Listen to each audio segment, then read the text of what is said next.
ओम श्री गुरुभ्यो नमः। हरि ओम। शुक्लांबरधरं विष्णुं शशिवर्णं चतुर्भुजं प्रसन्नवदनं ध्यायेत् सर्वविघ्नोपशान्तये। गुरुर्ब्रह्मा गुरुर्विष्णुर्गुरुर्देवो महेश्वरः। गुरुः साक्षात् परं ब्रह्म तस्मै श्री गुरवे नमः। गुरवे सर्वलोकानां विषदे भवरोहिणां निधये सर्वविद्यानां श्री दक्षिणामूर्तये नमः। सद्गुरुचरणारविन्दाभ्यां नमः। श्रीराम राम रामेति रमे रामे मनोरमे सहस्रनाम तत्तुल्यं राम नाम वरानने। श्रीरामचंद्र परब्रह्मणे नमः। वाल्मीकि रामायणம் பாலகாண்டம் சர்க்கம் 25 தாடகை. எண்ணுதற்கரிய மகிமையுள்ள விஸ்வாமித்திரர் இப்படி சொல்ல நரசிரேஷ்டனான ராகவன், சுவாமி, யக்ஷர்கள் அல்ப வீரியம் உள்ளவர்கள் என்று கேள்விப்பட்டிருக்கிறோம். அந்த ஜாதியில் பிறந்த கேவலம் ஒரு ஸ்திரீக்கு 1000 யானைகளின் பலம் எப்படி கிடைத்தது என்றார். எல்லையற்ற தேஜஸ் உள்ள தாசரதி ஒன்றும் அறியாதவரை போல் இப்படி கேட்க, மகர்ஷி, ராமா, இந்த அபூர்வ பலம் அவளுக்கு வரத்தால் கிடைத்தது. சுகேது என்ற யக்ஷன் வெகு காலம் புத்திரன் இல்லாமல் வருந்தி பிரம்மாவை குறித்து கடும் தபஸ் செய்து கொண்டிருந்தான். அவனுடைய சுத்தமான நடத்தைக்கும் பக்திக்கும் வீரியத்திற்கும் சதுர்முகர் உகந்து சந்தோஷித்து தாடகை என்ற ஒரு கன்யா ரத்னத்தையும் அவளுக்கு 1000 யானை பலத்தையும் அனுகிரகித்தார். புத்திரனை கொடுக்கவில்லை. அவளுக்கு யௌவன காலம் வந்து ரூபலாவண்யத்தில் நிகரில்லாமல் வளர்ந்த பொழுது சுகேது அவளை ஜம்பனுடைய புத்திரனான சுந்தனுக்கு பாரியையாக கொடுத்தான். சிறிது காலத்திற்கு பிறகு அவளுக்கு மாரீச்சன் என்ற ஒரு புத்திரன் பிறந்தான். அவன் ஒருவராலும் எதிர்க்க முடியாதவன். பிறகு சாபத்தால் ராட்சசத்தன்மை அடைந்தான். அகஸ்தியர் சாபத்தால் சுந்தன் கொல்லப்பட்ட பொழுது தாடகையும் மாரீச்சனும் அவரை எதிர்க்க நினைத்தார்கள். அவள் கர்ஜித்துக் கொண்டு தன்னை விழுங்குவதற்காக அதிவேகமாகி ஓடி வருவதைக் கண்டு அகஸ்தியர் கோபம் கொண்டு, நீ இந்த யக்ஷ சரீரத்தை விட்டு ராட்சசர்களின் விகாரமான சரீரத்தை எடுக்க கடவாய். நீயும் உன் புத்திரனும் மனுஷியர்களை தின்று கொண்டு ராட்சசர்களாக கடவீர்கள் என்று சபித்தார். உடனே அவ்விருவருக்கும் பயங்கரமான ராட்சச ரூபம் வந்தது. அகஸ்தியரை ஒன்றும் செய்ய முடியாமல் அவர் வசிக்கும் தேசத்தை நாசம் செய்து அங்கிருக்கும் பிராணிகளிடத்தில் தன் கோபத்தை செலுத்துகிறாள். இந்த யக்ஷஸ்திரீ மிகவும் குரூரமானவள், கெட்ட நடத்தையுள்ளவள். தன் பலத்தையும் பராக்கிரமத்தையும் பிறரை கெடுப்பதில் உபயோகிப்பவள். பசுக்களுக்கும் பிராமணர்களுக்கும் க்ஷேமம் உண்டாகும் பொருட்டு இவளை கொல். சாபத்தால் ராட்சசியான இவளை நாசம் செய்வதற்கு 3 லோகங்களிலும் உன்னை தவிர வேறொருவரும் இல்லை. அஸ்திர சாஸ்திரங்களை அபியசித்து ஆரம்பத்தில் அவைகளை தகுந்த சூரனிடத்தில் பிரயோகிக்காமல் கேவலம் ஒரு ஸ்திரீயிடத்தில் பிரயோகிப்பதில் என்ன பெருமை, என்ன கீர்த்தி? மேலும் க்ஷத்ரியன் ஸ்திரீயை கொள்வது மகா பாபம் அல்லவா என்று தயங்காதே. 4 வர்ணத்தார்களின் ஹிதத்திற்காக அரசர்கள் இவ்விதமான காரியங்களை செய்ய வேண்டியிருக்கும். பிரஜைகளையும் சாதுக்களையும் ரட்சிக்கும் விஷயத்தில் அரசர்கள் குரூரமான காரியங்களையும் அபவாதம் நேரக்கூடிய செய்கைகளையும் பாப காரியங்களையும் செய்தே தீர வேண்டும். ராஜ்யபாரத்தை ஒப்புக்கொண்டவர்கள் இந்த புராதன தர்மத்தை அனுஷ்டித்து வருகிறார்கள். மேலும் இவளை கொல்வது அதர்மமாகாது. இவளிடத்தில் தர்மம் என்பதே கிடையாது. பூர்வத்தில் தானவபதியான விரோச்சனுடைய புத்திரி மந்தரை பூமியை நாசம் செய்ய ஆரம்பித்தாள். இந்திரன் அதற்காக அவளை கொல்லவில்லையா? பிருகு மகரிஷியின் பத்னியும் சுக்கராச்சாரியருடைய தாயுமான கியாதி என்பவள் இந்திரனை கொல்ல எத்தனித்தாள். அவளை மகாவிஷ்ணு சக்கரத்தால் கொல்லவில்லையா? இன்னும் அநேக மகாத்மாக்களும் புருஷ சிரேஷ்டர்களுமான ராஜகுமாரர்கள் அதர்மத்தையே செய்து கொண்டிருந்த ஸ்திரீகளை கொன்றிருக்கிறார்கள் என்றார். வால்மீகி ராமாயணம் பாலகாண்டம் சர்க்கம் 26 தாடகாவதம். இப்படி ஆழ்ந்த அர்த்தங்களுடன் விசேஷ தைரியத்தை கொடுக்கும் வார்த்தைகளை விஸ்வாமித்திரர் சொல்ல, தசரத புத்திரனான ஸ்ரீராமன் அவரை கைகூப்பி வணங்கி, குரோ, என்னை தங்களுடன் அனுப்பின காலத்தில் விஸ்வாமித்திரருடைய ஆக்ஞையை உடனே தடை சொல்லாமல் சம்சயப்படாமல் கீழ்ப்படிய வேண்டும் என்று வசிஷ்டர் முதலியவர்களுக்கு முன்பாக என் பிதா உத்தரவு செய்திருக்கிறார். அவருடைய வார்த்தை எனக்கு பிரமாணம். மேலும் குஷிக வம்சத்தில் பிறந்து பிரம்மஸ்வரூபத்தை அறிந்த தாங்கள் சொல்லும் வார்த்தைகளில் பாப சம்பந்தம் இருக்குமோ? கேவலம் புண்ணியமாயும் சகல புருஷார்த்தங்களுக்குமே அது ஒத்திருக்கும். பசுக்களுக்கும் பிராமணர்களுக்கும் இந்த தேசங்களுக்கும் பரமக்ஷேமத்தை உண்டுவதற்காக ஸ்திரீவதம் செய்ய நிச்சயித்தேன் என்று கோதண்டத்தை வளைத்து நானோசை செய்தார். அந்த சத்தம் 10 திக்குகளிலும் பரவி எதிரொலித்தது. தாடகாவனத்தில் உள்ள பிராணிகள் எல்லாம் அதை கேட்டு நடுங்கின. கோப சுபாவம் உள்ள தாடகை அதுவரையில் கேட்காத அந்த துவனியை கேட்டு கோபம் அதிகரித்து இன்னது செய்கிறதென்று அறியாமல் ஓசை கேட்ட இடத்தை நோக்கி ஓடி வந்தாள். அதை பார்த்து ராகவன், லக்ஷ்மணா, இவளுடைய சரீரமும் முகமும் எவ்வளவு விகாரமாகவும் அளவுக்கு மிஞ்சியும் இருக்கின்றன. இவளுடைய மாயாபலத்திற்கு எல்லையே இல்லை. தைரியமில்லாதவர்கள் இவளை பார்த்தவுடன் ஹிருதயம் வெடித்து இறப்பார்கள். இவளை ஜெயிப்பது சுலபம் அல்ல. துஷ்டையானாலும் பெண்ணாகையால் இவளை கொல்ல மனம் வரவில்லை. இவளுடைய காது மூக்குகளை அறுத்து கைகால்களை வெட்டி ஆகாசத்தில் சஞ்சரிக்கக்கூடிய சக்தியையும் பிறரை ஜெயிக்கக்கூடிய பலத்தையும் போக்கி இங்கே வராமல் திருப்பி விடுகிறேன். இந்த தேசங்களுக்கு நேர்ந்த உபதிரவமும் நீங்கும். குருவின் ஆக்ஞையும் நிறைவேறும். ஸ்ரீஹத்யா தோஷமும் நம்மை தொடராது. ஸ்ரீகளை கொள்வது சூரர்களுக்கு தகாத காரியம் என்றார். அதற்குள் தாடகை மிகுந்த கோபத்துடன் கைகளை உயரத் தூக்கி பேரிடி போல் கர்ஜித்துக் கொண்டு ராமனுக்கு நேராக ஓடி வந்தாள். ஓரமான தபஸால் பிரம்மரிஷி பதவி அடைந்த விஸ்வாமித்திரருக்கு ராமனுடைய அபார சக்தியும் மகிமையும் நன்றாக தெரியும். ஆனாலும் அவளுடைய பரபரப்பை பார்த்து ஹூங்காரத்தால் அதட்டி ராமலக்ஷ்மணர்களுக்கு க்ஷேமமும் ஜெயமும் உண்டாக கடவுதென்று ஆசிர்வதித்தார். தாடகை அவர்களின் மேல் புழுதியை வாரி இறைத்து மண்மாரியால் ஒரு முகூர்த்த காலம் வரையில் பிரமிக்கச் செய்தாள். பிறகு மாயாபலத்தால் ஆகாசத்திலிருந்து கற்களையும் பாறைகளையும் வருஷித்தாள். அதைக் கண்டு ராமனுக்கு கோபம் உண்டாயிற்று. பான வருஷத்தால் கல்மழையை தடுத்து தன்னை நோக்கி ஓடிவரும் தாடகையின் கைகளை பானங்களால் அறுத்து தள்ளினார். அதிக சமீபத்தில் கர்ஜித்துக் கொண்டு சற்று களைத்து கைகளற்று நிற்கும் அந்த ராட்சசியின் காது மூக்குகளை லக்ஷ்மணன் அறுத்தார். தாடகை நினைத்த ரூபங்களை எடுக்கக்கூடியவளாகையால் பலவிதமாய் அவர்களுக்கு தோன்றி திடீரென்று மறைந்து மாயையால் அவர்களை மயங்கச் செய்து கல்மழையை வருஷித்து பயங்கரமாக கர்ஜித்துக் கொண்டு சஞ்சரித்தாள். 4 புறத்திலும் கல்மழை பொழிவதைக் கண்ட விஸ்வாமித்திரர் இவளை கொல்வதற்கு தகுந்த காரணம் இப்போதுதான் ஏற்பட்டதென்று முகமலர்ந்து, ராமா, இந்த பாபியினிடத்தில் நீ இரக்கம் வைத்தது போதும். இவள் கெட்ட நடத்தை உள்ளவள், யஜ்ஞங்களை கெடுக்கிறவள். சந்தியா காலத்தில் ராட்சசர்களை ஜெயிக்க முடியாது. இவளுடைய பலம் மாயையால் வரவர விருத்தி அடைகிறது. சந்தியா காலத்திற்கு முன் இவளை கொல்ல வேண்டும் என்று எச்சரித்தார். கண்ணுக்கு தெரியாமல் இருந்து கொண்டு கல்மழையை பெய்யும் அந்த ராட்சசியின் சப்தம் உண்டான இடத்தை லட்சியம் வைத்து ராமன் பானங்களை பிரயோகித்து அவளை தடுத்தார். உடனே அவள் தன் மாயா பலத்தால் பிரயோஜனமில்லை என்று அறிந்து பயங்கரமாக கர்ஜித்துக் கொண்டு ராமலட்சுமணர்களை நோக்கி இடி விழுவது போல் ஓடி வந்தாள். உடனே ராமன் ஒரு திவ்யமான பானத்தால் அவளை மார்பில் அடித்தார். அவள் கீழே விழுந்து உயிரை விட்டாள். அந்த பயங்கரமான தாடகை கொல்லப்பட்டவுடன் இந்திராதி தேவர்கள் ராமனை நல்லது நல்லது என்று கொண்டாடி அளவற்ற சந்தோஷமுள்ளவர்களாய், மகர்ஷே, உமக்கு பரம மங்களம் உண்டாகட்டும். இப்படி ராமனை இங்கே அழைத்து வந்து தேவசத்ருவான தாடகையை கொல்வித்து எங்களுக்கு செய்த பரமோபகாரத்தால் நாங்கள் எல்லோரும் அடைந்த திருப்திக்கு அளவே இல்லை. ரகுவீரனிடத்தில் தங்களுக்கு பரம பிரேமைக்கு அடையாளமாய் ரிஷாஸ்வர் என்ற பிரஜாபதியின் புத்திரர்களும் வீணாகாத பராக்கிரமம் உள்ளவர்களும் நிகரற்ற தங்களுடைய தபோபலத்தால் சம்பாதிக்கப்பட்டவைகளுமான அஸ்திரங்களை ராமனுக்கு உபதேசியும். அவைகளை பெறுவதற்கு தகுந்த பாத்திரம் ராமனே. அவர் தங்களை பரமகுருவாய் பாதித்து சுசுரூஷை செய்வதில் நோக்கமுள்ளவர். குருமுகமாக கிடைத்த வித்தியே விசேஷ வீரியமுள்ளதாயிருக்கும். இவரால் தேவர்களுக்கு ஒரு பெரிய காரியம் நடக்க வேண்டியிருக்கிறது என்று உமக்கு தெரியாதா என்று அவரிடத்தில் உத்தரவு பெற்றுக்கொண்டு தங்கள் இருப்பிடம் சென்றார்கள்.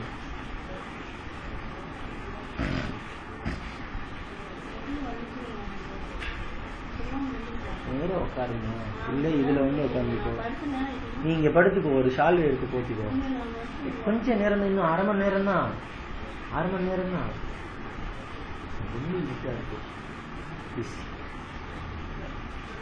அப்பொழுது சந்தியா காலம் ஆயிற்று. தாடகை நாசமடைந்ததால் மிகுந்த சந்தோஷமடைந்த விஸ்வாமித்திரர் ராமனை உச்சி முகர்ந்து, குழந்தாய், உன்னை பார்த்தவர்களுடைய பாபம் நீங்கி சகல மங்களங்களும் கிடைக்குமே, சகல தாபங்களும் தீர்ந்து ஆனந்த வெள்ளம் பெருகுமே. இன்று ராத்திரி இங்கே தங்கி நாளை காலையில் என் ஆசிரமத்திற்கு போவோம் என்றார். அப்படியே அவர்கள் தாடகாவனத்தில் அன்று ராத்திரி வசித்தார்கள். அது சாபம் நீங்கி குபேரனுடைய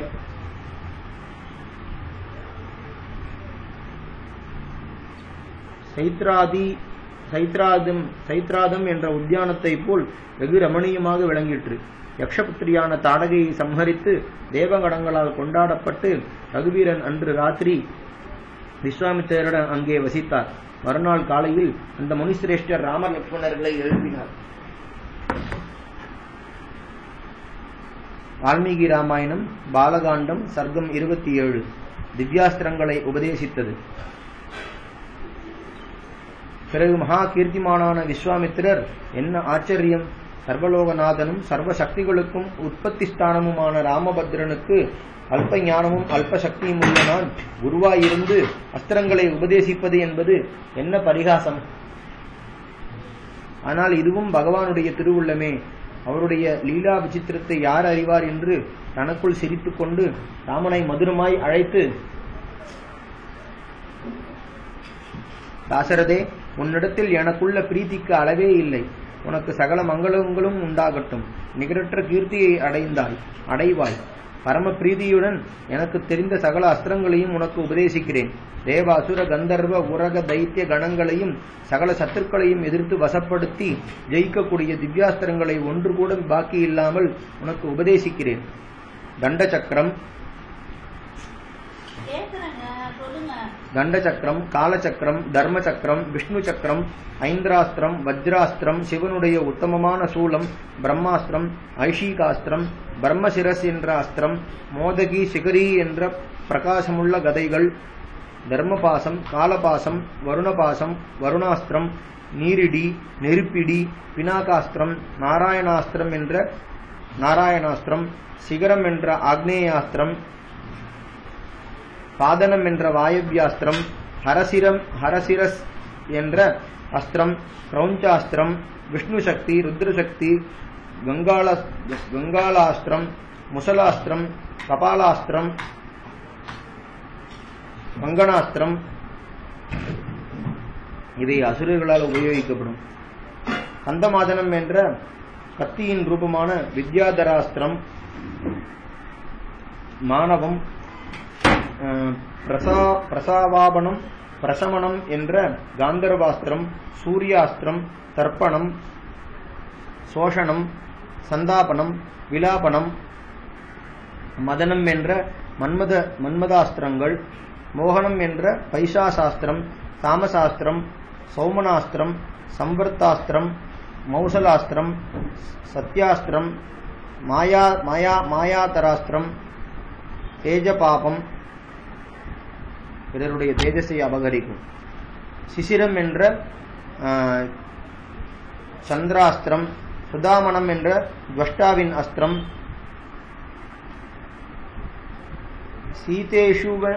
சீதேஷு என்ற பகனுடைய அஸ்திரம், மானவாஸ்திரம் இவைகளை என்னிடத்திலிருந்து சீக்கிரமாக பெற்றுக்கொள். மகானுபாவா, இவை நினைத்த ரூபங்களை எடுக்கக்கூடியவை, மகாபலம் பொருந்தினவை, உதார சுபாவம் உள்ளவை என்றார். பிறகு அந்த முனிசிரேஷ்டர் ஆச்சமனம் செய்து சுத்தராக கிழக்கு முகமாயிருந்து ராமனுக்கு ஒவ்வொரு அஸ்திரத்தின் மந்திரங்களை உபதேசித்தார். தேவர்களானாலும் அவையெல்லாம் தரிப்பது தேவர்களால் கூட அவை எல்லாவற்றையும் தரிப்பது அசாத்தியம். அந்த அஸ்திரங்களை விஸ்வாமித்திரர் ராமனுக்கு கொடுத்தார். அவர் ஒவ்வொரு மந்திரத்தை உச்சரித்தவுடன் அந்த அஸ்திர தேவதை ரூபமெடுத்து ராமனிடத்தில் வந்து நின்றது. எல்லாம் கைகூப்பி பரம சந்தோஷத்துடன், ரகுவீரா,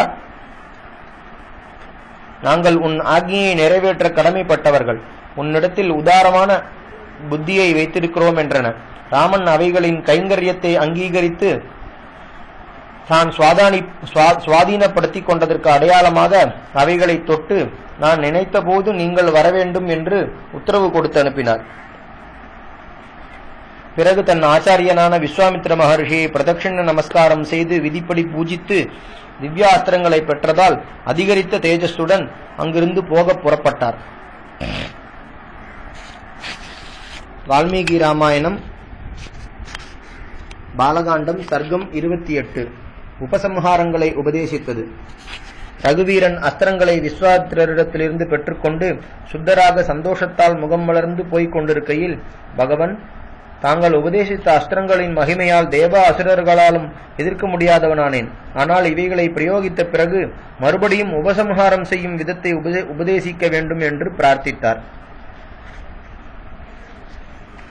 உடனே அந்த முனிசிரேஷ்டர் சுத்தராய் பிரீதியுடன் உபசம்ஹார மந்திரங்களையும் தெரிவித்து சத்யவான், சத்தியகீர்த்தி, திருஷ்டம், ரபசம், பிரதிகாரதரம், பராங்முகம், அவாங்முகம், லக்ஷாட்சம், விஷமம், திருடநாபம், சுனாபகம், ஜோதிஷம், கிருஷனம், நைராஷ்யம், விமலம், யோகந்திரம், ஹரித்ரம், தைத்யம், பிரச்சமனம், சுசிர்பாகு, மகாபாகு, நிஷ்குலி, விருச்சி, சார்ச்சிர்மாலி, திருத்திர்மாலி, விருத்திமான், ருச்சிரம், பிதிரு சௌமனசம், விதூதம், மகரம்,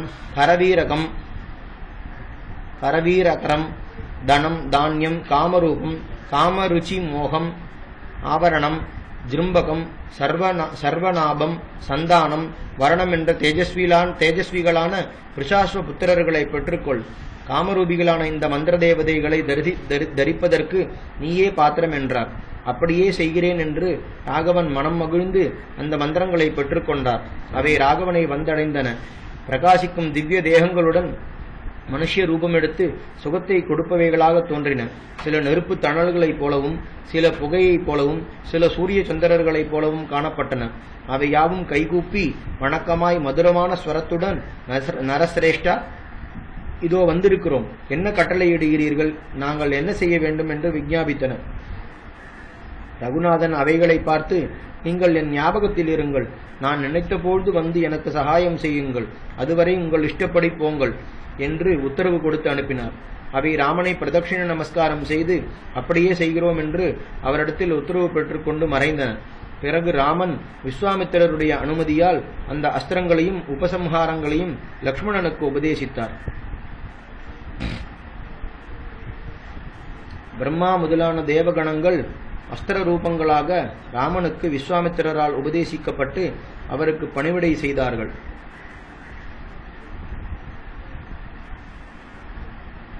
இப்படி சங்கிரக ராமாயணம் பாலகாண்டம் 5. இப்படி உபசம்ஹார மந்திரங்களை மகர்ஷியின் இடத்திலிருந்து பெற்றுக்கொண்டு பிரயாணம் செய்கையில் ராமன், சத்குருவே, அந்த மலைக்கு சமீபத்தில் கருத்த நீருண்ட மேகம் போல் காணப்படும் மரச்சோலை காட்டைச் சேர்ந்ததா, ஆசிரமத்தை சேர்ந்ததா? பார்வைக்கு மிகவும் அழகாய் இருக்கிறது, மான்களால் நிறைந்திருக்கிறது, நானாவிதமான பட்சிகள் மதுரமாக கூவுகின்றன. பயங்கரமான தாடகாவனத்தை தாண்டிவிட்டோம் என்று எண்ணுகிறேன். இந்த பிரதேசம் வெகு அழகாகவும் சுகமாயிருப்பதால் ஆசிரம பூமியாகிறது. இது யாருடைய ஆசிரமம்? பிராமணர்களை கொன்று தங்களுடைய யஜ்ஞத்தை நாசம் செய்யும் அந்த துஷ்ட ராட்சசர்கள் வசிக்கும் இடத்திற்கு வந்துவிட்டோமா? தங்களுடைய யாகம் நடக்கும் இடம் எது? அந்த ராட்சசர்களை கொன்று தங்களுடைய யாகத்தை ரட்சிக்க வேண்டிய இடம் எது? சகல விஷயங்களும் அறிந்து தாங்கள் சொல்ல வேண்டும், கேட்க ஆவலாயிருக்கிறேன் என்றார். வால்மீகி ராமாயணம் பாலகாண்டம் சர்க்கம் 29. சித்தாசிரமம். அவதாரிகை. சித்தாசிரமத்தில் பகவான் எப்பொழுதும் விளங்குவதால் அங்கே செய்யும் தபசெல்லாம் சித்தியாகும் என்பதையும், பகவானுடைய திவ்ய கஷேத்திரத்திலேயே வசிக்க வேண்டும் என்பதையும் இந்த சர்க்கத்தில் வெளியிடுகிறார். மனுஷ்ய பாவனையால் ஒன்றும் தெரியாதவரை போல் தன்னை பற்றியே இப்படி கேட்ட ராமனுடைய அளவற்ற மகிமை அறிந்த விஸ்வாமித்திரர், இதுவும் ஒரு லீலையோ என்று ஆச்சரியப்பட்டு, மகா பராக்கிரமசாலியான ராமா, தேவாதி தேவனும் லோகநாதனுமான மகாவிஷ்ணு சகல பிரபஞ்சத்தையும் காப்பாற்றும் பொருட்டு இங்கே அநேக யுகங்களாய் தபஸ் செய்து கொண்டு ஒருவராலும் பார்க்கப்படாமல் இருந்தார். வாமனரூபியாக அவதரித்த மகாவிஷ்ணு இவ்விடத்தில் தபம் செய்து சித்தி அடைந்தபடியால் இதற்கு சித்தாசிரமம் என்று பெயர். காசியபர் அதை அறிந்து அவரை புத்திரனாக அடைய விரும்பி தன் பாரியையான அதிதியுடன் 1000 தேவ வருஷங்கள் வரையில் ஓர் விரதத்தை அனுஷ்டித்து பகவானை ஆராதித்தார். அதன் முடிவில் பகவான் பிரசன்னராக வேண்டிய வரத்தை கொடுப்பதற்காக அங்கே வந்தார். காசியபர் அவரை பிரதட்சிண நமஸ்காரங்களால் பூஜித்து, பகவான், என் புண்ணிய விசேஷத்தால் தங்களை தரிசிக்க பெற்றேன். புருஷோத்தமா, தாங்கள் தபசால் ஆராதிக்கப்படுகிறவர்கள், தபசின் பலத்தை கொடுக்கிறவர்கள், ஞானஸ்வரூபி, தபசே தங்களுடைய சுபாவம். இதர பிரயோஜனங்களை அபேட்சிக்காமல் நான் தங்களை ஆராதித்ததால் சர்வ கர்மங்களாலும் பூஜிக்கப்படுகிறவரும் அவைகளுக்கு பலங்களை கொடுப்பவரும் ஞானஸ்வரூபியானதால் பிராகிருத குணங்களுக்கு எதிர்த்தட்டான சத்திய ஞானானந்த கல்யாண குணங்களால் அலங்கரிக்கப்பட்டவரும் பக்த ஜீவன்களையும் முக்தர்களையும் காட்டிலும் வேறானவருமான தங்களுடைய தரிசனம் கிடைத்தது. இதே எனக்கு பரம பிரயோஜனம். தங்களுடைய சரீரத்தில் சேதனமான சகல சரீரத்தையும் பார்க்கிறேன். தாங்கள் உற்பத்தியற்றவர், இவ்வளவுதான் என்று அளவிடக்கூடாதவர். தங்களையே சரணமடைந்தேன் என்று கூறினார். பாபலேசமற்ற காசியபருடைய ஸ்தோத்திரங்களால் ஹரி சந்தோஷித்து, காசியபா, உனக்கு மங்களம் உண்டாகட்டும். சிரேஷ்டமான வரங்களை பெறத் தகுந்தவன் என்று எண்ணுகிறேன். ஆகையால் வேண்டிய வரங்களை கேள் என்று அனுகிரகித்தார். அக்காலத்தில் விரோச்சனுடைய புத்திரனான பலி என்ற அசுரராஜன் இந்திராதி தேவகணங்களை ஜெயித்து சொர்க்கத்தை கைப்பற்றி 3 லோகங்களிலும் பிரசித்தியுள்ளவனாய் ஆண்டு வந்தான். பிறகு அவன் ஒரு யாகம் செய்ய ஆரம்பித்தான். அப்பொழுது அக்னி முதலிய தேவர்கள் இந்த ஆசிரமத்திற்கு வந்து விஷ்ணுவை நமஸ்கரித்து, பகவான், விரோச்சனனுடைய புத்திரனான பலி ஒரு உத்தமமான யாகம் செய்கிறான். அது முடிவதற்குள் எங்களுடைய பிரார்த்தனையை தாங்கள் நிறைவேற்ற வேண்டும். எப்போது யார் எதை யாசித்தாலும் அதை தடையில்லாமல் உடனே கொடுத்து வருகிறான். தாங்கள் எங்களுடைய க்ஷேமத்தை கோரி மாயாசக்தியால் வாமனராய் ரூபமெடுத்து எங்களுக்கு பரம மங்களத்தை செய்ய வேண்டும் என்று பிரார்த்தித்தார்கள். அப்போது மரீச்சி புத்திரரான காசியபர், சுவாமி, நானும் அதிதியும் தேவர்களும் ஒரே விஷயத்தை பிரார்த்திக்கிறோம். எனக்கும் அதிதிக்கும் புத்திரனாக இந்திரனுக்கு தம்பியாக அவதரித்து சோகத்தால் பீடிக்கப்படும் தேவர்களுக்கு சகாயம் செய்ய வேண்டும். தங்களுடைய காரியமும் என் பிரார்த்தனையும் நிறைவேறினபடியால் இவ்விடத்திற்கு சித்தாசிரமம் என்று பெயர் உண்டாகும். எங்களை ரட்சிப்பதற்காக அவதாரம் செய்ய புறப்படுங்கள் என்று பிரார்த்தித்தார். அப்படியே மகாவிஷ்ணு அதிதியின் இடத்தில் வாமனராக பிறந்து பலி யாகம் செய்யும் இடத்திற்கு சென்று 3 அடி பூமியை யாசித்து பெற்றார். 2 அடிகளால் 3 லோகங்களையும் அளந்து 3வது அடிக்கு இடமில்லாததால் அவனை சிறையில் வைத்து 3 லோகங்களையும் இந்திரனுடைய வசத்தில் ஒப்புவித்து சகல பிராணிகளுக்கும் பரம மங்களத்தை செய்தார். சம்சார தாபங்களை போக்கும் இந்த ஆசிரமத்தில் அவர் வசித்தார். அவரிடத்தில் எனக்குள்ள பக்தியால் அவருடைய திருவடிகள் பட்ட இவ்விடத்தில் வசித்து வருகிறேன்.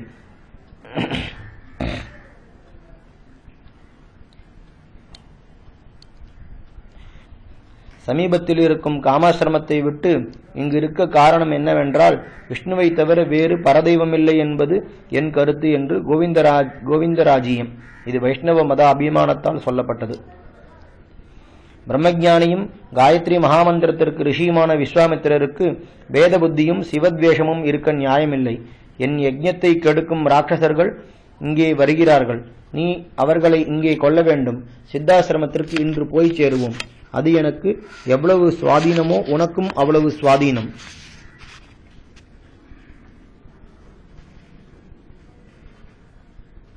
என்று பேசிக்கொண்டு அவ்விடத்திற்கு வந்தார்கள். தன் இருப்பிடத்திற்கு வந்தவுடன் பனி நீங்கி புனர்வசு நட்சத்திரத்துடன் பிரகாசிக்கும் சந்திரனைப் போல் விளங்கினார். தான் தசரரிடத்தில் சென்று காரியம் பலித்தது, தன் யாகமும் நிறைவேறுவது நிச்சயம், சீதா விவாகம், ராட்சசவதம், சகல லோகங்களுக்கும் க்ஷேமம் முதலிய பலன்கள் இதிலிருந்து அவசியமாக பெருகும் என்று நிச்சயம். ஆகையால் கவலை திறந்து பரமானந்தம் அடைந்தார். அங்கிருந்த தபஸ்விகள் அவரை கண்டு எதிர்கொண்டழைத்து உபசரித்து விதிப்படி பூஜித்து ராமலட்சுமணர்களுக்கும் அதிதி பூஜை செய்தார்கள். அந்த ராஜகுமாரர்கள் கொஞ்ச நேரம் இளைப்பாரி பிறகு விஸ்வாமித்திரரிடம் வந்து கைகூப்பி, சுவாமி, தங்களுக்கு சகல மங்களங்களும் உண்டாகட்டும். இன்றைக்கு யாகதீட்சை பெற்றுக் கொள்ளுங்கள். தங்களுடைய யஜ்ஞம் விக்னமில்லாமல் நிறைவேறுவதால் இதற்கு சித்தாசிரமம் என்ற பெயர் உண்மையாயிருக்கும் என்றார்கள். அப்படியே அந்த மகர்ஷி இந்திரியங்களை அடக்கிக் கொண்டு யாகதீட்சை செய்து கொண்டார். ராமலட்சுமணர்கள் அன்று ராத்திரி முழுவதும் வெகு ஜாகிரதையாயிருந்து அதிகாலையில் விழித்துக் கொண்டு சந்தியாவந்தனம், ஜபம் முதலியவைகளை முடித்து தங்களுடைய குரு மனசால் அக்னிஹோத்திரம் செய்துவிட்டு உட்கார்ந்திருக்கும் இடத்திற்கு வந்து அவரை நமஸ்கரித்தார்கள். வால்மீகி ராமாயணம் பாலகாண்டம் சர்க்கம் 30 யாக சம்ரக்ஷணம். உச்சிதமான காலத்திலும் இடத்திலும் பேசும் திறமையுள்ள அந்த க்ஷத்ரிய வீரர்கள், மகர்ஷே, எந்த சமயத்தில் ராட்சசர்கள் வருவார்கள்? எப்போது நாங்கள் ஜாகிரதையாயிருந்து ரட்சிக்க வேண்டும்? அந்த காலம் தாண்டி போகக்கூடாதல்லவா என்று கேட்டார்கள். யுத்த ஆவேசத்தால் பரபரப்புரிய ராம லக்ஷ்மணர்களை பார்த்து அங்கிருந்த ரிஷிகள் மகிழ்ந்து கொண்டாடி, இன்று முதல் 6 இரவும் பகலும் நீங்கள் யாகத்தை ரட்சிக்க வேண்டும். உங்களுடைய குரு யாகதீட்சையை பெற்றபடியால் ஒருவருடன் பேச மாட்டார் என்றார்கள். அதை கேட்டு ராமலக்ஷ்மணர்கள் வெகு ஜாகிரதையாய் விழித்துக் கொண்டு அந்த தபோவனத்தையும் அதிலுள்ள ரிஷிகளையும் விஸ்வாமித்திரரையும் வில்லும் கையுமாக ரட்சித்து வந்தார்கள். 6வது தினத்தில் ராமன் லக்ஷ்மணனை பார்த்து, தம்பி, இன்று சுத்யாகஸ் என்ற முக்கியமான தினம். ராட்சசர்கள் வருங்காலமாயிற்று. வெகு ஜாகிரதையாய் இருக்க வேண்டும் என்றார். யுத்தம் செய்ய ஆவலுள்ள ராமன் இப்படி சொல்லி முடிக்கும் முன் அக்னிகுண்டம் ஜொலித்தது. ராட்சசர்கள் வந்துவிட்டார்கள் என்பதற்கு அது அடையாளம். தர்ப்பம், சமசம், சிற்சிருவம், சமித்துகள், புஷ்பங்கள் முதலிய பதார்த்தங்கள் 4 பக்கங்களிலும் வைக்கப்பட்டிருந்தன. எஜமானனான விஸ்வாமித்திரரும் மற்ற ரித்விக்குகளும் யாகத்தை நடத்தி வந்தார்கள். ராமலக்ஷ்மணர்கள் காப்பாற்றி வருகிறார்கள் என்ற தைரியத்தால் ரிஷிகள் பயமில்லாமல் ஆகுதிகளை கொடுத்து கொண்டு ராட்சசர்கள் நெருங்காமல் இருப்பதற்காக ரக்ஷோக்ன மந்திரங்களை உச்சரித்தார்கள்.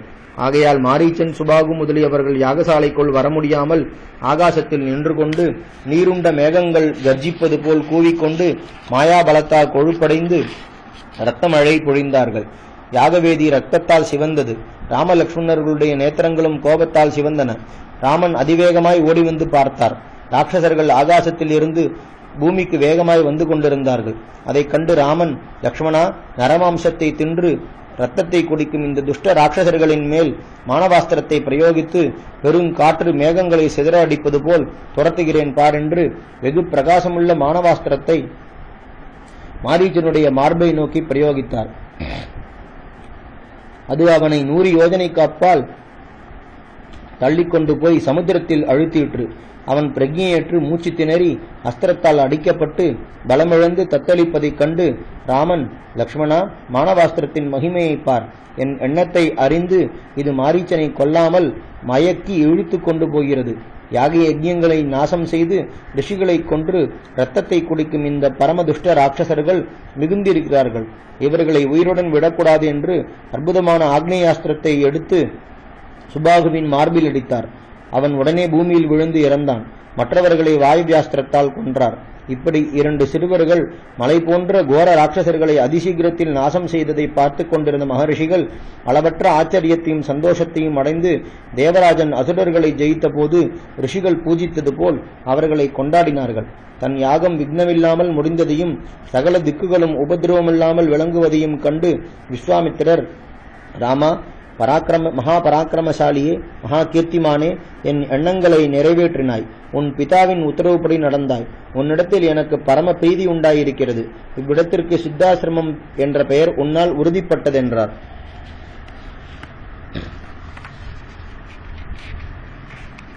வால்மீகி ராமாயணம் பாலகாண்டம் சர்க்கம் 31.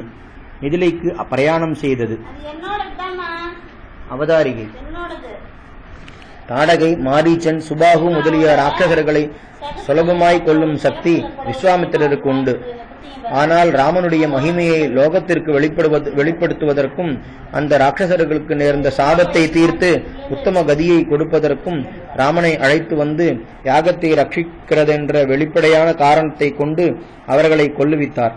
மேலும் ராவணாதி ராட்சசர்களை சம்ஹரித்து பூபாரத்தை தீர்ப்பதற்காக ராமனுக்கு சகல அஸ்திரங்களையும் உபதேசித்தார். பராசக்தியின் சேர்க்கை இல்லாவிட்டால் துஷ்ட நிகிரகம் முடியாது, அவதார காரியம் நிறைவேறாது என்று அறிந்து ஜனகராஜ புத்திரியாய் பிறந்திருக்கும் மகாலட்சுமியை ராமனுடன் சேர்த்து வைப்பதற்காக அவளை மிதிலைக்கு அழைத்து போனார். குருமுகமாய் உபதேசிக்கப்பட்ட வித்தியே பலத்தை கொடுக்கும் என்ற தர்மத்தை அனுஷ்டித்து காட்டுவதற்காக சர்வஜனும் சர்வசக்தனுமான ராமன் விஸ்வாமித்திரரை குருவாய் அடைந்து அவருக்கு சகல சுசுரூஷையும் செய்து அஸ்திரங்களை பெற்றார். ராமலக்ஷ்மணர்கள் தங்களுடைய காரியம் நிறைவேறினதால் சந்தோஷமடைந்து அன்று ராத்திரி அங்கே தங்கி மறுநாள் காலையில் எழுந்து நித்திய கர்மங்களை முடித்து விஸ்வாமித்திரரும் மற்ற ரிஷிகளும் இருக்கும் இடத்திற்கு வந்தார்கள். கொழுந்து விட்டொரியும் அக்னியை போல் ஜொலிக்கும் விஸ்வாமித்திரரை நமஸ்கரித்து, சுவாமி, முனிசிரேஷ்டா, இதோ தங்களுடைய வேலைக்காரர்கள் வந்திருக்கிறோம். தங்களுக்கு இஷ்டமான காரியத்தை செய்யும்படி எங்களை கட்டளையிடலாம். என்ன செய்ய வேண்டும் என்று மதுரமாகவும் பெருந்தன்மையாகவும் சொன்னார்கள். உமது பக்திக்கு நாங்கள் அடிமைப்பட்டோம். உம்மை விட்டு ஒரு க்ஷணமாவது பிரிந்திருக்க மனமில்லை.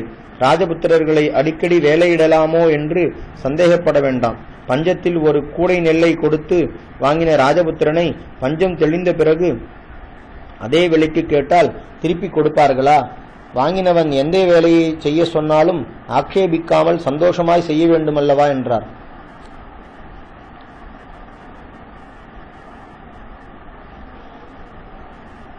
அதை கேட்டு அங்கிருந்த ரிஷிகள் விஸ்வாமித்திரருடைய அனுமதியை பெற்று பரம தார்மீகனான ஜனக மகாராஜன் ஓர் யாகம் செய்கிறார். அது பகவத் கைங்கரியமாகவும் நிஷ்காமமாகவும் செய்யப்படுவதால் காமிய நித்திய கர்மங்களை காட்டிலும் சிரேஷ்டம். ஆகையால் அதை பார்க்க போகிறோம். நரசிரேஷ்டா, நீயும் எங்களுடன் வந்தால் அவ்விடத்தில் உள்ள அற்புதமான வில்லை பார்க்கலாம். அது ஜனகருடைய முன்னோர்களில் ஒருவருக்கு யாக காலத்தில் தேவர்களால் கொடுக்கப்பட்டது. மகா பிரகாசம் உள்ளது, அளவற்ற பலம் உள்ளது, பார்க்க பயங்கரமானது. தேவ கந்தர்வ அசுர ராட்சசர்களாலும் அதை நாணேற்ற முடியவில்லை. மனுஷர்களை பற்றி சொல்ல வேண்டுமோ? அதன் வீரியம் இவ்வளவென்று அறிவதற்கு அங்கே வந்த மகாபலவான்களான ராஜபுத்திரர்களாலும் அதை வளைக்க முடியவில்லை. அங்கே சென்றால் ஜனகருடைய அற்புதமான யாகத்தையும் உத்தமமான வில்லையும் நீ பார்க்கலாம். தேவர்களால் யாக பலமாய் கொடுக்கப்பட்ட அந்த வில் கந்த புஷ்ப தூப தீப நைவேத்தியங்களால் விசேஷமாக பூஜிக்கப்பட்டு வருகிறது என்றார்கள். பிறகு விஸ்வாமித்திரர் ராமலட்சுமணர்களையும் மற்ற ரிஷிகளையும் அழைத்து கொண்டு அங்கிருந்து புறப்பட்டார். அப்போது அங்கிருந்த வனதேவதைகளை பார்த்து, உங்களுக்கு க்ஷேமம் உண்டாகட்டும். கங்கை கரையிலுள்ள இமயமலை சாரலுக்கு இந்த சித்ராசிரமத்திலிருந்து புறப்பட்டு போகிறேன். நான் இங்கே வந்த காரியம் நிறைவேறிற்று என்று அவைகளிடத்தில் உத்தரவு பெற்றுக்கொண்டு அந்த புண்ணியாசிரமத்தை பிரதட்சிணம் செய்து அங்கிருந்து வடக்கே சென்றார். மற்ற ரிஷிகள் அநேக வண்டிகளில் அக்னிஹோத்ராதி சாமான்களை ஏற்றிக்கொண்டு அவர்களும் சென்றார்கள். அவரிடத்தில் உள்ள பக்தியால் அங்கே வசித்துக் கொண்டிருந்த மிருகங்களும் பட்சிகளும் வெகு தூரம் அவருடன் வந்தன. அந்த மகரிஷி அவைகளை நிறுத்தி திரும்பி போகச் செய்து சூரிய அஸ்தமனம் வரையில் பிரயாணம் செய்து சோனா நதிக்கரையில் தங்கினார்கள். ஸ்நானம், சந்தியாவந்தனம், ஜபம், அக்னிஹோத்திரம் முதலிய நித்திய கர்மங்களை முடித்து விஸ்வாமித்திரரை முன்னிட்டு நதிக்கரையில் உட்கார்ந்தார்கள். ராமலட்சுமணர்கள் அவர்களுக்கு வந்தனம் செய்து விஸ்வாமித்திரருக்கு எதிரே உட்கார்ந்தார்கள். அப்பொழுது ராமன், சுவாமி, வனங்களால் மிகவும் செழிப்பாய் விளங்கும் இந்த தேசம் யாருடையது? கேட்க ஆவலாயிருக்கிறேன் என்றார். மகா தபஸ்வியான விஸ்வாமித்திரர் மற்ற ரிஷிகள் கேட்டுக்கொண்டிருக்க அத்தேசத்தின் விருத்தாந்தம் முழுவதையும் சொல்ல ஆரம்பித்தார். வால்மீகி ராமாயணம் பாலகாண்டம் சர்க்கம் 32. குஷனாபர். பிரம்மாவின் மானசபுத்திரர்களில் குஷர் என்று ஒருவர் உண்டு. ஞானம், சௌரியம் முதலிய குணங்களால் இதர பிரம்மபுத்திரர்களை காட்டிலும் மேலானவர். நாரதர் முதலியவர்களைப் போல் பிரம்மலோகத்தில் இருக்காமல் பிரஜாபாலனம் செய்ய விரும்பி பூமியில் வசித்தபடியால் இவருக்கு குஷர் என்று பெயர் உண்டாயிற்று. கௌ பூமியில், சேதே இதி வசிப்பதால் குஷஹா. கௌச்சேதே இதி குஷஹா, பூமியில் வசிப்பதால் குஷர். மகா தபஸ்வி, சகல நியமங்களையும் விரதங்களையும் அனுஷ்டித்தவர், தர்ம ரகசியங்களை அறிந்தவர். விதர்ப தேசத்து அரசனுடைய புத்திரியை விவாகம் செய்து கொண்டு அவளிடத்தில் சகல விதத்திலும் தன்னை போன்ற 4 புத்திரர்களை பெற்றார். அவர்களுக்கு குஷாம்பர், குஷனாபர், ஆதூர்த்தரஜஸ், வசுவென்று பெயர். தர்மாத்மாக்களாக, சத்தியவான்களாய், உற்சாகமுள்ளவர்களாய், தேஜஸால் ஜொலிப்பவர்களாக இருக்கும் தன் புத்திரர்களை அழைத்து, குஷர், நீங்கள் பிரஜா பாலனம் செய்யுங்கள், அதனால் விசேஷ தர்மம் உண்டாகும் என்றார். அதை கேட்டு அந்த 4 ராஜசிரேஷ்டர்களும் 4 ராஜதானிகளை ஏற்படுத்தினார்கள். குஷாம்பர் கௌசாம்பியையும், குஷனாபர் மகோதயத்தையும், ஆதூர்த்தரஜசர் தர்மாரண்யத்தையும், வசு என்பவர் கிரிபிரஜத்தையும் கட்டினார்கள். இந்த சோனா நதிக்கரையில் உள்ள தேசம் வசுவின் ராஜ்யம். அதோ தெரியும் 5 மலைகளை பார். அவைகளால் இந்த ராஜதானிக்கு கிரிபிரஜம் என்ற பெயர் உண்டாயிற்று. மகத தேசத்திலிருந்து ஓடிவரும் இந்த சோனாவென்ற நதம் கிழக்கிலிருந்து மேற்கே போகும் ஆறுக்கு நதம் என்று பெயர். மலைகளுக்கு நடுவில் ஓர் மாலையைப் போல் பிரகாசிக்கிறது.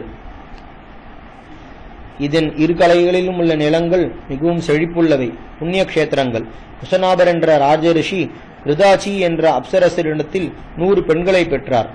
அவர்கள் நிகரற்ற ரூப லாவண்யமுள்ளவர்களாய் யௌவனத்தை அடைந்து வஸ்திரங்களாலும் ஆபரணங்களாலும் புஷ்பங்களாலும் பரிமள திரவியங்களாலும் அலங்கரித்துக் கொண்டு மழைக்காலத்து மின்னல்களைப் போல் தோட்டங்களில் சென்று பாடியும் ஆடியும் வாத்தியங்களை வாசித்தும் ஆனந்தமாய் காலம் கழித்தார்கள். மேகங்களுக்கு நடுவிலுள்ள நட்சத்திரங்களைப் போல் பிரகாசிக்கும் அந்த ரூபவதிகளை ஒருநாள் சர்வவியாபியான வாயு பகவான் கண்டார். அவர்களுடைய அழகாலும் உத்தம குணங்களாலும் வசப்பட்டு, ராஜகுமாரிகளே, உங்களிடத்தில் ஆசை வைத்தேன், என்னை விவாகம் செய்து கொள்ளுங்கள், மனுஷ்ய தன்மையை விட்டு எனக்கு பார்வைகளாக தீர்காயுசை அடையுங்கள். யௌவனம் நீடித்ததல்ல, மனுஷர்களுடைய யௌவனம் அதிசீக்கிரமாய் கழிந்துவிடும். ஆகையால் நீங்கள் தீர்காயுசையும் அடைவற்ற யௌவனத்தையும் அடைந்து தேவ கன்னிகைகளாக இருங்கள் என்றார். தங்களை கேட்பவரின் மகிமையும் பலமும் செய்கையும் வீரியமும் தடையற்றவைகள் என்று அந்த பெண்களுக்கு தெரியும். ஆனாலும் அவர் சொன்னதை கேட்டு எல்லோரும் கைகொட்டு சிரித்து, தேவசிரேஷ்டா, சகல பூதங்களுக்குள் சஞ்சரிக்கிறீர், உமது பிரபாவத்தை நன்கு அறிவோம், எங்களை இப்படி அவமதிக்கலாமா? நாங்கள் சாதாரண ஸ்திரீகள் அல்ல, குசனாபருடைய புத்திரிகள், உம்மை உமது அதிகாரத்திலிருந்து நீக்கக்கூடியவர்கள் என்று அறியும். ஆனால் அப்படி செய்தால் எங்களுடைய தபஸ் வீணாகும் என்று இருக்கிறோம். எங்களுடைய பிதா உனக்கு மிருத்யுவாகாமல் பார்த்து கொள்ளும். துர்புத்தி பிடித்தவரே, அவரை அவமதிக்க வேண்டாம். அவர் எங்களை யாருக்கு கொடுக்கிறாரோ அவரே எங்களுக்கு பர்த்தா. பிதாவை தவிர எங்களுக்கு வேறு எஜமானன் இல்லை, வேறு தெய்வமும் இல்லை என்றார்கள். அதை கேட்டு வாயு பகவான் பரம கோபம் கொண்டு தன் தடையற்ற சக்தியை அவர்களிடத்தில் பிரயோகித்து அவர்களுடைய அங்கங்களில் பிரவேசித்து அவைகளை ஒடித்தார். உடனே அவர்களுடைய தேகங்கள் குன்றி விகாரமாயின.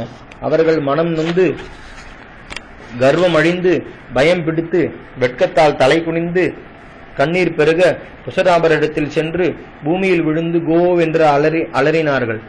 தன் உயிருக்குயிரான பெண்கள் இப்படி கூனி கிருகி கோணலாய் விகாரமடைந்து தீனமாய் புலம்புவதை பார்த்து அரசன் மனம் பதறி, இதென்ன குழந்தைகளை சொல்லுங்கள், தர்மத்தை இப்படி அவமானம் செய்தவர்கள் யார்? உங்களை பலாத்காரம் செய்தவர்கள் யார்? அங்கங்கள் கோணலாய் ஒன்றும் சொல்லாமல் பூமியில் விழுந்து புரளுகிறீர்களே, உங்களை இப்படி அலங்கோடப்படுத்தினவர்கள் யார் என்று அவருக்கு பதில் சொல்வதை ஆவலுடன் எதிர்பார்த்து கொண்டிருந்தார். வால்மீகி ராமாயணம் பாலகாண்டம் சர்க்கம் 33. பிரம்மதத்தர். குசனாபர் இப்படி சொல்ல அந்த பெண்கள் அவருடைய பாதங்களில் தலை வைத்து நமஸ்கரித்து, சுவாமி, சர்வபூதங்களிலும் சஞ்சரிக்கும் வாயு எங்களை விவாகம் செய்ய விரும்பி கேட்டார். நாங்கள் சம்மதிக்காததால் எங்களை பலாத்காரம் செய்தார். இது அதர்மம் என்பதை கவனிக்கவில்லை. நாங்கள் பிதாவிற்கு கட்டுப்பட்டவர்கள், இஷ்டப்படி நடக்கக்கூடாது. எங்களிடத்தில் விருப்பமிருந்தால் எங்களுடைய பிதாவை கேளும், அவர் உங்களுக்கு எங்களை கொடுத்தால் எங்களுக்கு ஆட்சேபமில்லை என்றோம். எங்களுடைய வார்த்தையை கொஞ்சம் கூட லட்சியம் செய்யாமல் அந்த பாப புத்தியுள்ளவர் எங்களை இப்படி உபதிரவித்தார் என்று தெரிவித்தார்கள். பரம தார்மீகரான குசனாபர் அதை கேட்டு, குழந்தைகளே, உங்களுடைய நடத்தையை மெச்சினேன். ரூப யௌவன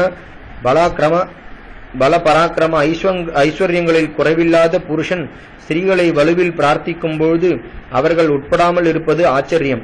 மேலும் தேவசிரேஷ்டனான வாயு பகவானே அப்படி பிரார்த்திக்கும் பொழுது அதற்கு உட்படாமல் இருப்பது இன்னும் ஆச்சரியம்.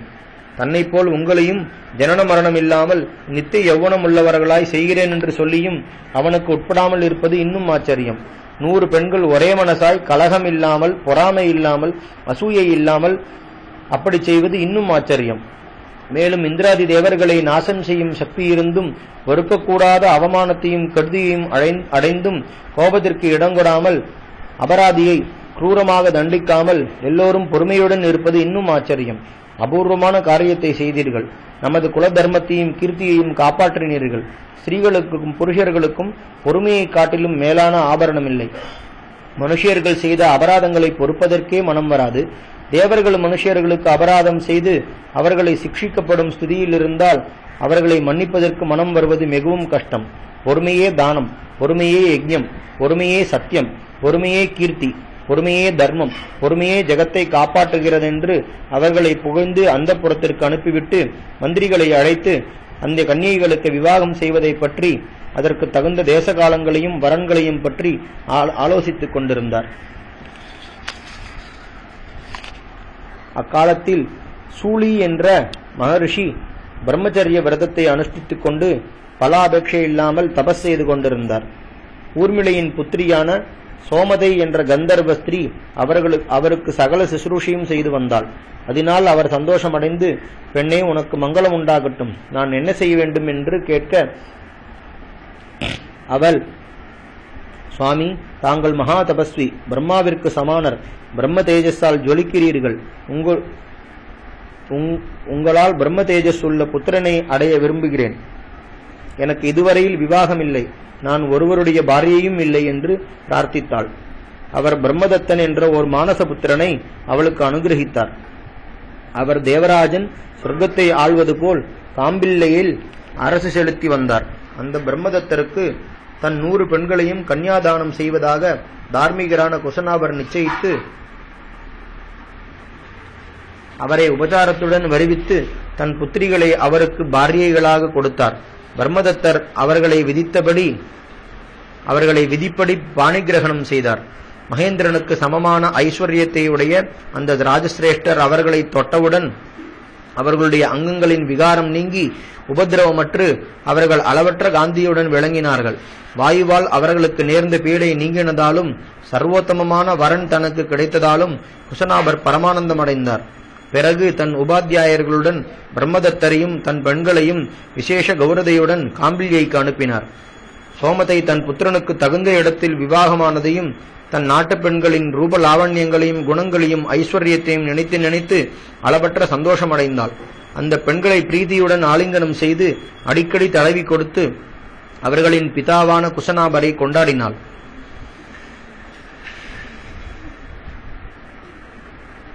வால்மீகி ராமாயணம் பாலகாண்டம் சர்க்கம் 34 விஸ்வாமித்திர வம்சம். இப்படி பிரம்மதத்தருக்கு தன் புத்திரிகளை விவாகம் செய்து கொடுத்த பிறகு குசனாபர் தனக்கு புத்திரன் இல்லாததால் புத்திரகாமேஷ்டி செய்தார். அப்போது பிரம்மபுத்திரரான குசர் அங்கே வந்து, உனக்கு எவ்விதத்திலும் சமமான புத்திரன் உண்டாவான், அந்த தர்மாத்மாவான காதியால் லோகத்தில் அழியாத கீர்த்தியை அடைவாய் என்று ஆசீர்வதித்து பிரம்மலோகத்திற்கு சென்றார். கொஞ்ச காலத்திற்கு பிறகு குசனாபருக்கு காதி என்று ஒரு புத்திரன் பிறந்தான். அந்த பரம தர்மாத்மாவே என் பிதா. நான் குசவம்சத்தில் பிறந்தவனாகையால் எனக்கு கௌசிகன் என்று பெயர். சத்தியவதி என்று எனக்கு ஒரு தமக்கையுண்டு. அவள் ரிஷிகருக்கு பாரியையானாள். அவள் அனுஷ்டித்த விரதங்களின் மகிமையாலும் பர்த்தாவிற்கு அனுகூலமாய் செய்த சுசுரூஷையாலும் சரீரத்துடன் சொர்க்கத்தை அடைந்தாள். பிறகு சகல பிராணிகளின் க்ஷேமத்தை உத்தேசித்து நதி ரூபமாக இமய பர்வதத்தில் தோன்றினாள். அந்த கௌசிகி நதியின் ஜலம் புண்ணிய தீர்த்தம். அவளிடத்தில் எனக்குள்ள பரம பிரீதியால் அவளுக்கு சமீபத்தில் இமயமலையில் தாழ்வரையில் வசித்துக் கொண்டிருக்கிறேன். அவள் மகா புண்ணியவதி, சத்தியத்திலும் தர்மத்திலும் நாடின மனசை உடையவள், பதிவிரதை, விசேஷ மகிமையுள்ளவள். ஓர் விரதத்தை அனுஷ்டிப்பதற்காக அந்த சிரேஷ்டமான நதியை விட்டு சித்தாசிரமத்திற்கு வந்தேன். உன் வீரிய மகிமையால் என் எண்ணமும் நிறைவேறிற்று. நீ கேட்டபடி இந்த தேசத்தின் சரித்திரத்தையும் என் வம்சோத்பத்தியும் எடுத்துச் சொன்னேன். ராத்திரியில் தூங்காமல் விழித்துக் கொண்டிருக்க வேண்டிய காலமான முன்பாகத்தை இப்படி கதைகளை சொல்லி கழித்தோம். இனி நித்திரை செய்யப்போ. உனக்கு சகல மங்களங்களும் உண்டாகட்டும். இனி விழித்துக் கொண்டிருந்தால் நாளைய தினம் வழி நடக்கும் போது சிரமம் உண்டாகும். மரங்கள் அசையவில்லை. மிருகங்களும் பட்சிகளும் தங்களுடைய ஸ்தானங்களில் சுகமாய் தூங்குகின்றன. ராத்திரி காலத்து இருட்டால் திக்குகள் மூடப்பட்டிருக்கின்றன. சந்தியா காலம் மெதுவாய் போய்விட்டது. ஆகாசத்தில் அஸ்வினி முதலிய நட்சத்திர கணங்களும் கேபல நட்சத்திரங்களும் பிரகாசமான நட்சத்திரங்களைப் போல் காணப்படுகின்றன. சந்திரன் தன் கிரணங்களால் இருட்டை போக்கி சகல பிராணிகளுடைய மனசை சந்தோஷப்படுத்திக் கொண்டு குதிக்கிறான். ராத்திரியில் சஞ்சரிக்கும் கோட்டான் முதலிய ஜந்துக்களும் மாம்சங்களை புஜிக்கும் பயங்கரமான யக்ஷர்களும் ராட்சசர்களும் அங்குமிங்கும் சஞ்சரிக்கிறார்கள் பார் என்றார். அதை கேட்டு மகரிஷிகள் நல்லது நல்லது என்றார்கள். குசிக வம்சம் எப்போதும் தர்மத்திலேயே நோக்கமுள்ளது. அதில் பிறந்த புருஷ சிரேஷ்டர்கள் மகாத்மாக்கள், பிரம்மாவிற்கு சமானர்கள். அவர்களில் விஸ்வாமித்திரர் என்ற தாங்கள் மகா கீர்த்திசாலி. கௌசிகி என்ற புண்ணிய நதி தங்களுடைய குலத்திற்கு தீபம் போன்றது என்று பலவிதமாக கொண்டாடினார்கள். பிறகு சூரியன் அஸ்தமிப்பது போல் விஸ்வாமித்திரர் நித்திரை செய்தார். ராமலக்ஷ்மணர்கள் மகர்ஷியை கொண்டாடி தாங்கள் கேட்ட புண்ணிய கதையால் ஆச்சரியமடைந்து நித்திரை செய்தார்கள்.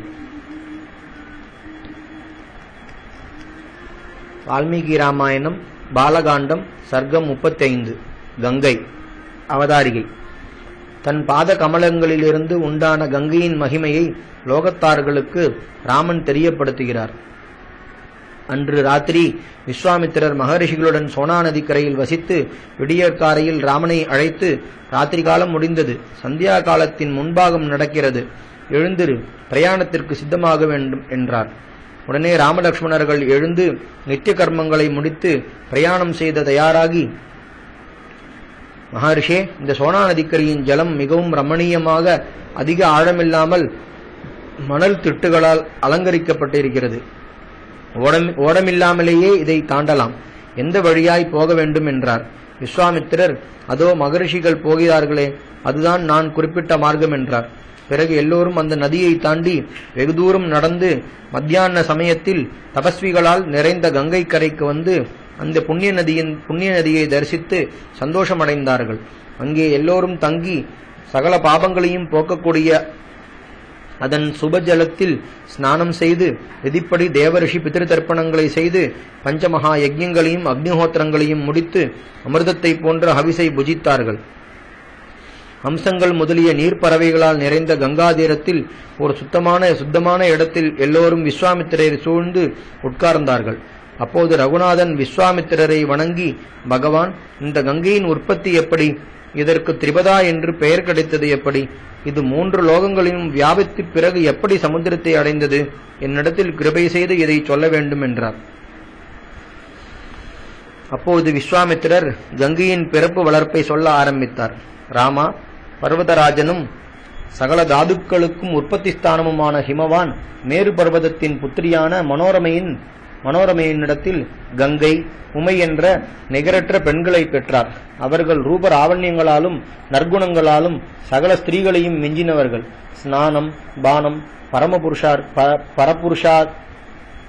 பரமபுருஷார்ச்சனை முதலிய காரியங்களுக்காகவும் தங்களுக்கு ஒரு சேனாபதி உண்டாவதற்காகவும் மூத்த பெண்ணான கங்கையை கொடுக்கும்படி சகல தேவர்களும் ஹிமவானை பிரார்த்தித்தார்கள். உலகத்தின் க்ஷேமத்தை உத்தேசித்தும் கேட்பவர்களுக்கு இல்லை என்று சொல்லக்கூடாது என்ற தர்மத்தை அனுசரித்தும் ஹிமவான் லோகங்களை பரிசுத்தம் செய்யக்கூடியவளும் எல்லா இடங்களிலும் தன் இஷ்டப்படி சஞ்சரிக்கக்கூடியவளுமான கங்கையை தேவர்களுடன் அனுப்பினார். தேவர்கள் லோகோபகாரமான காரியம் முடிந்தது என்று சந்தோஷித்தவர்களாய் கங்கையை சொர்க்கத்திற்கு அழைத்துச் சென்றார்கள். இளையவள் பரமசிவனை புருஷனாக அடைய வேண்டும் என்று கடுமையான தபஸால் அவரை சந்தோஷப்படுத்தினாள். ஹிமவான் புருஷோத்தமனான மகாதேவனுக்கு தன் புத்திரியான உமையை விவாகம் செய்து கொடுத்தார். அவள் சகல லோகங்களிலும் கொண்டாட பெற்றாள். சங்கரனும் சர்வ விதத்தாலும் அவளுக்கு தகுந்தவர். இப்படி பர்வதராஜனுடைய 2 புத்திரிகளான கங்கா நதியும் உமாதேவியும் சகல ஜீவகோடிகளின் பூஜைக்கு பாத்திரமானார்கள். ராமா, கங்கையின் உற்பத்தியையும் அவள் சொர்க்கத்திற்கு சென்றதையும் நீ கேட்டபடி சொன்னேன். இந்த தேவநதி தேவலோகத்திற்கு சென்று சகல பாபங்களையும் போக்கி பரம புண்ணியத்தை கொடுத்தாள் என்று சொல்லி முடித்தார்.